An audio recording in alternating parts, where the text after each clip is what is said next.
만나뵙는 분들이 계셔가지고 작년하고 똑같은 이야기 하면 안 될 것 같은데.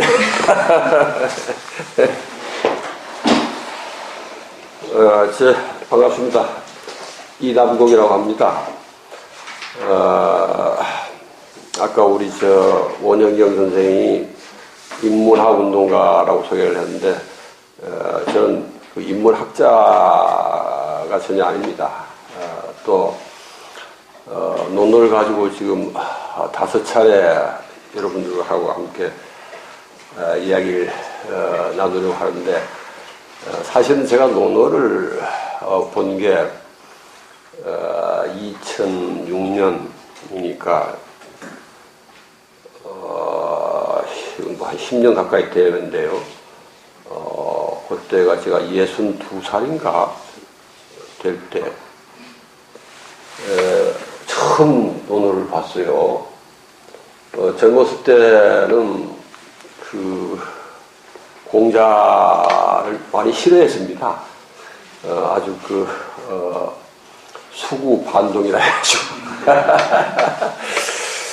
그러다가 제가 60살이 넘어가지고 장수에 가서 사람들하고 이렇게 서로 대화하고 이렇게 소통하기 위해서 보기 시작하는 게 이제 어떻게 보면 우연히 논어였는데, 한 2년을 매주 한 번씩 사람들하고 모여서 강독을 했습니다. 그런데 사실 제가 논어를 통해서 공자와 만났다고 하는 게 저로서는 굉장히 큰 행운이다.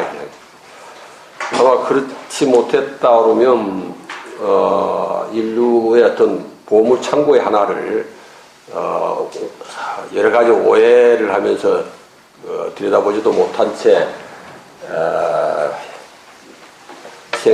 이 세상을 살다 가지 않았을까 하는 생각이 드는데, 아주 제가 한 2년 동안 많은 감동을 받았어요. 저는 사실은 인문운동가라고 해서 이제 제가 스스로를 이렇게 자기 정체성을 인문운동가다 이렇게 하는데, 우리 현경 선생도 인문학운동, 대부분 다 인문운동이란 말을 잘 안 쓰니까 인문학운동. 예? 그래도 좀 나은 거예요, 현경 씨는. 어떤 사람들은 인민운동가라고 해요.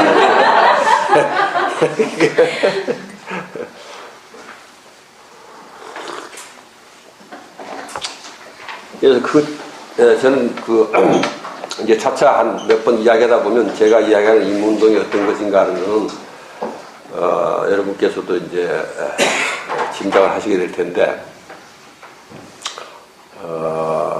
그때 느꼈던 감동을 같이 나눠보고 싶어서요. 어떻게 하다 보니까 이제 제가 논어 그때 강독했던 게 책으로 나와서 제가 논어를 논어라고 하는 책의 저자로 되어 있습니다. 사실 좀 부끄러운 건데, 제대로 공부한 사람도 아니면서, 근데 제가 제일 공자한테서 반했던 것 중에 하나가 대단히 현실주의야. 그냥 역대 성인들이 많잖아요. 우리 이제 여기 주로 인드라마에서 많이 하게 되는 게 불교 쪽의 성인도 있고, 뭐 기독교에도 성인도 있고 한데, 공자는 좀 독특한 게 있더라고요. 아주 현실주의자예요. 그러니까 이 현실, 속세에 해당하는 이거를 전혀 이렇게 경시하거나 그걸 뭐 초월하려고 하거나 이렇지 않아요. 그러니까 아주 현실주의예요. 그리고 아주 대단히 요새 말로 하면 대단히 과학적인 타고, 그러면서 현실이나 이렇게 매몰되는 게 아니고 아주 이상주의자예요. 그래서 아마 우리가 알고 있는 성인 가운데 독특한 측면이 있어요. 물론 다른 성인들도 다 그런 게 있습니다만, 공자의 경우는 현실과 이상을 아주 잘 결합을 하고 있어요. 그리고 지금 현대적인 관점에서 본다면 대단히 과학적인 사고를 하고 있어요. 이런 부분들이 우리가 당면한 여러 가지 테마들, 문제들을 풀어가는데 큰 도움을 주고 있다. 이런 생각이 들어서 제가 부족하지만 부끄러움 무릅쓰고 이렇게 노느라고 하는 걸 하나의 도구로 해서 이걸 도구 삼아서 같이 좀 이렇게 대화를 하고 있습니다. 혹시 또 오늘 많이 공부하신 분들이 이 중에 계시면 조금 제가 이 천박한 그 지식이 드러나더라도 그런 점에서 좀 이해를 해 주시길 바라고요. 근데 저도 공자에 대해서 많이 오해를 하면서 살았지만 지금도 대부분 공자나 이 유교, 유학에 대해서 많이 오해들을 하고 있다고 모르겠어요. 내가 오해하고 있는지 모르겠는데 내가 2년 동안 논어를 통해서 들여다본 세계는 좀 다른 세계. 예전에 내가 생각했던 그런 거하고 다른 세계. 예를 들어서 공자 하면 떠오르는 이미지가 어떻습니까? 대체로.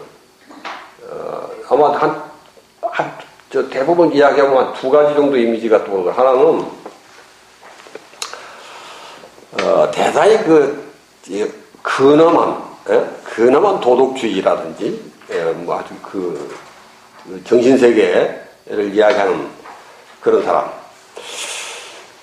또 하나는 스승이었어. 가르치는 사람. 아주 많이 알아가지고 가르치는 사람. 그러니까 사실은 동양에서는 스승 중에 스승으로 공자가 취급받아온 게 사실입니다. 근데 제가 이렇게 쭉 한 2년 이렇게 뭐 다른 이렇게 제가 학문을 안 했기 때문에 다른 선입관이나 이런 게 없이 논어를 통해서 이렇게 본 세계는 그 세계가 아니더라. 공자는 우선 대단히 딱딱하고 근엄한 도덕주의라는 그런 이미지가 아니야. 대단히 유쾌한 사람이고 대단히 이렇게 그런 사람이야. 그 다음에 주로 가르치는 사람, 많이 알아서 가르치는 사람이라고 생각했는데 오히려 공자는 스스로의 정체성을 그렇게 가르치는 데 두고 있질 않아. 요거 이제 조금 오늘 이야기할 부분 관계 있습니다만 사실은 요새 좀 나라가 좀 어렵습니다. 개인적으로도 여러분들 뭐 다 여러 가지 개인적인 그 문제들도 안고 계시겠지만은 나라 전체가 어려운 것하고 다 관계가 있어요. 나라가 좀 박질 않아. 두고 여러 가지 문제가 있다. 근데 그동안 뭐 한 반세기 이상 우리가 애써 마련한 미천이 있어요. 그러니까 우리나라가 특히 작년에 뭐 이렇게 그 세월호 참극 같은 그 비극을 만나가지고 사람들이 우리나라에 대한 그 신뢰 이런 게 많이 떨어져 버렸어요. 그래가지고 대단히 그 형편없는 아주 그냥 그런 열패감이 사로잡혔다고. 이 나라가 참 이게 나라냐 이렇게 막 하는 그런 마음까지 드는 사람들도 꽤 있어요. 있는데 제가 오늘 좀 말씀드리고 싶은 거는 우리가 그렇게 아주 곧 망할 나라, 형편없는 나라가 아니라는 거예요. 사실은 2차 대전 이후에 신생 독립한 나라 가운데서 한국만큼 이렇게 거기다 이런 말을 써서 어떨지 모르겠지만 한국만큼 발전한 나라가 없어요. 그러니까 굉장한 미천을 장만했다니까. 굉장한 미천을 장만했다. 그 미천이 선생님 그 미천이 뭐라고 생각해요? 내가 지금 우리가 해방 이후에 2차 대전이 끝나고 나서 신생 독립한 나라로서는 그 가운데선 유례를 볼 수 없을 정도의 미천을 만들어 놨다니까요. 뭐라고 생각해요? 일단 민생고 해결하고 좀 더 이제 더 나은 삶을 추구하는 경제력 같은 게 가장 표면적으로 얘기했어요. 잘 말씀하셨어요. 사실은 우리가 해방되고 나서 전쟁 겪고 나서 1인당 GNP가 80달러예요. 세계에서 제일 가난한 나라. 혹시 보리고개 경험을 해보셨나? 경험은 못하고. 연식이 그렇게는 안 됐어요? 이제 올해 어떻게 되죠? 48. 그런데도 시골,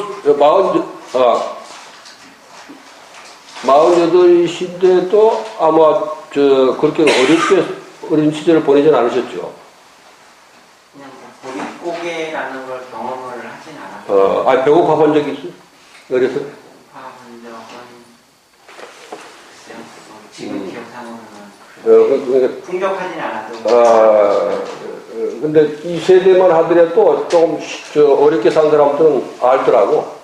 제가 올해 71살인데, 이야기하다 보면 50대 중반 되는 사람들이 나하고 같이 막 이야기해.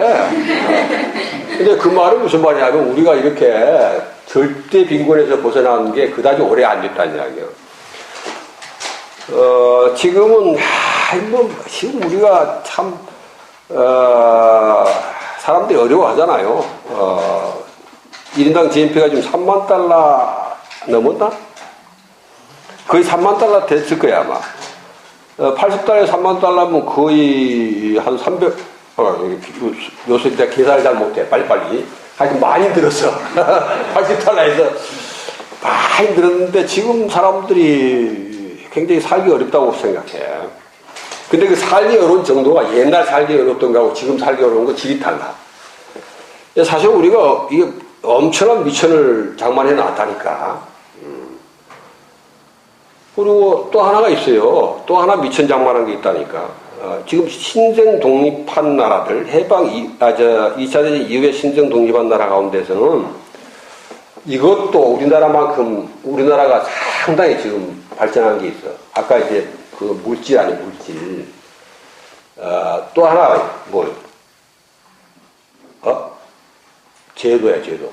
민주주의.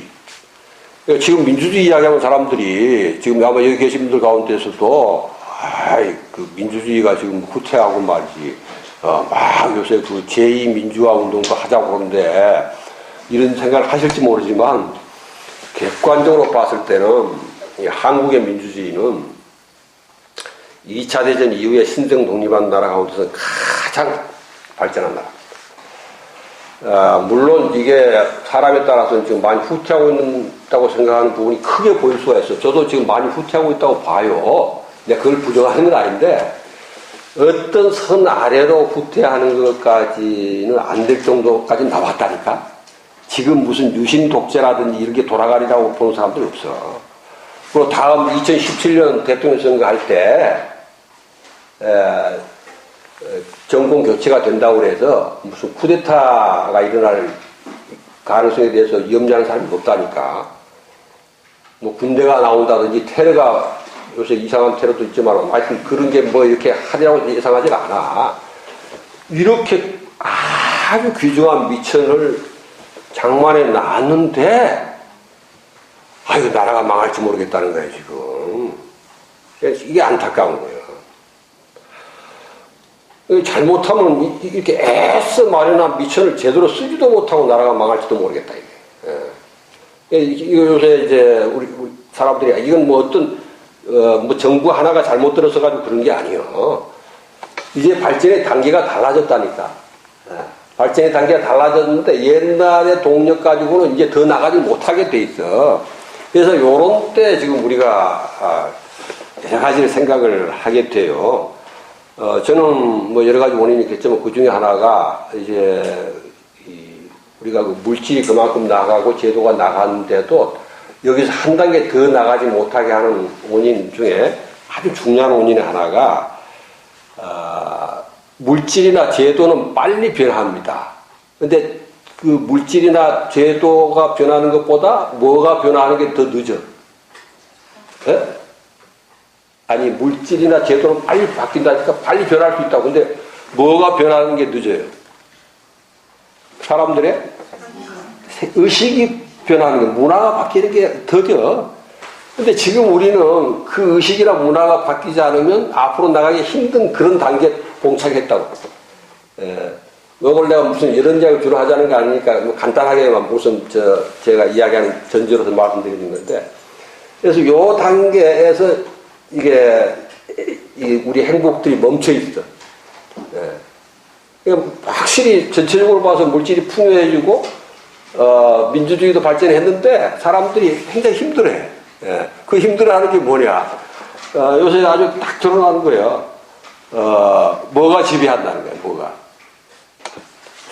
이게 이제 우리가 논어를 통해서 집중적으로 한번 해보고 싶은 건데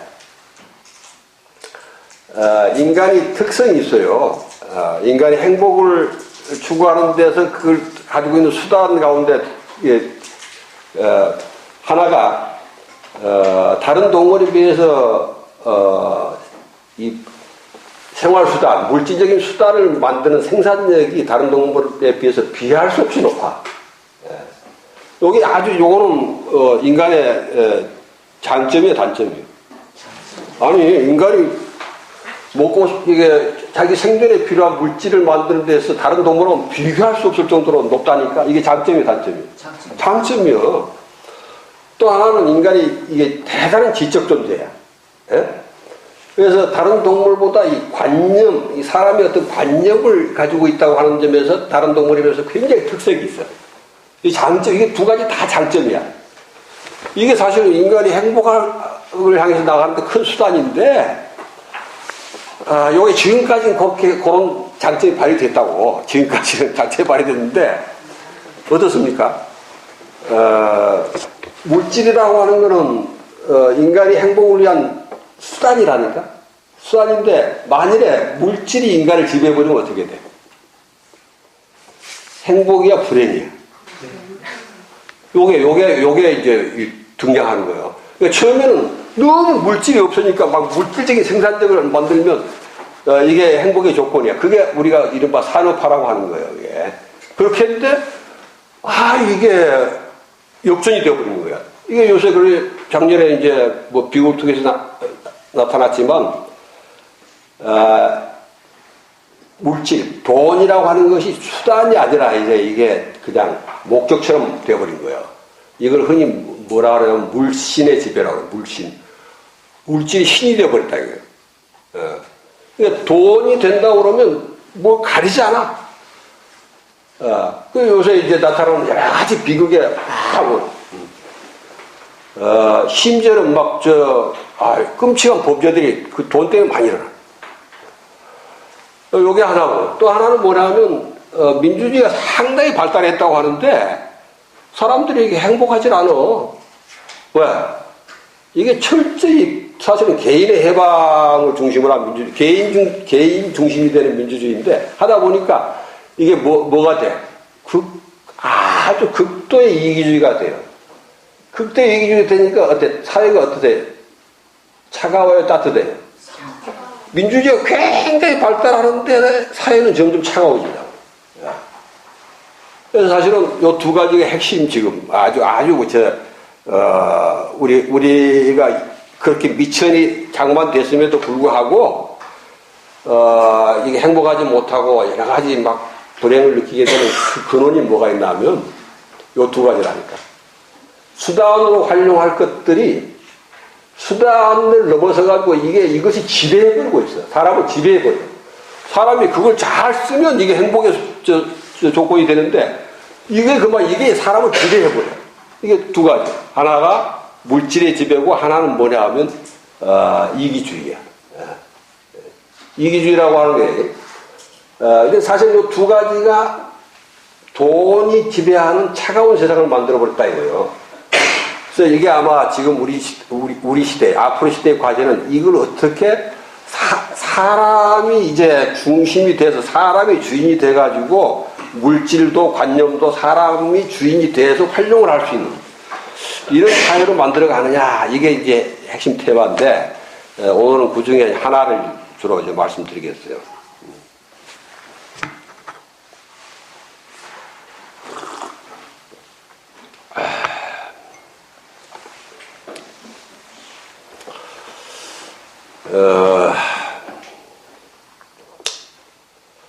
사실은 오늘 이제 관념에 대해서 좀 말씀드리고 싶은데, 관념을 이렇게 활용을 하지 못하고 관념에 지배되는 현상. 이렇게 되면 사람들이 정말 힘들어집니다. 관념에 지배된다고 하는 것은 관념을 자기가 마음대로 쓰지 못하고 관념에 지배된다고 하는 게 가장 대표적인 게 뭐냐. 관념에 혹시 이 말이 잘 얼른 들어오지 않았다는데 앞에 계신 분은 저하고 좀 이야기 같이 합시다. 처음 작년 혹시 자기가 어떤 자기 생각, 관념에 지배된 경험이 있습니까? 지배된다고 하는 건 자기가 관념을 이렇게 써야 되는데, 활용을 해야 되는데 그게 아니라 그 관념이 자기를 지배해버려요. 많죠. 많아요. 어떤 경우? 글쎄요. 말하고 나서 후회하는 경우도 많아요. 제일 대표적인 게 지배된 가장 대표적인 거는 화가 났을 때예요. 화가 드러납니까? 화가 드러나시나요? 표정으로요? 아니. 실제로 화가 좀 자주 나시는 그런. 예, 뭐 그런. 아니 얼굴 표정으로 화가 별로 안 나는 거예요.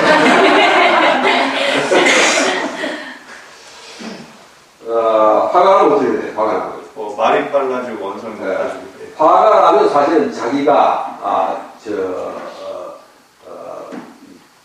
주체성을 상실해. 화에 지배되잖아요. 근데 화라고 하는 게 뭐냐면 사실은 왜 화가 나는가 하면 자기 생각에 지배돼 버리는 거예요. 어떤 경우는 화가 나요? 상대방. 예. 이제 저를 이제 파악을 못하고 감정으로 얘기했을 때. 그럼 결국은 그때는 자기가 틀림없다고 생각하고 있는 그 생각들이 이게 오히려 이제 그게 지배돼가지고 오히려 자기가 이렇게 상실돼버리는 거예요. 자기를 뺏겨버리는 상태가 이게 사실은 관념에 지배되는 거예요. 관념에 지배된다고 하는 것이 가장 대표적인 것이 화라고 생각하시면 돼요. 화를 내지 말라는 이야기가 아니에요. 그걸 잘 보자는 거예요. 그 관념을 잘 활용할 수 있으면 되는데.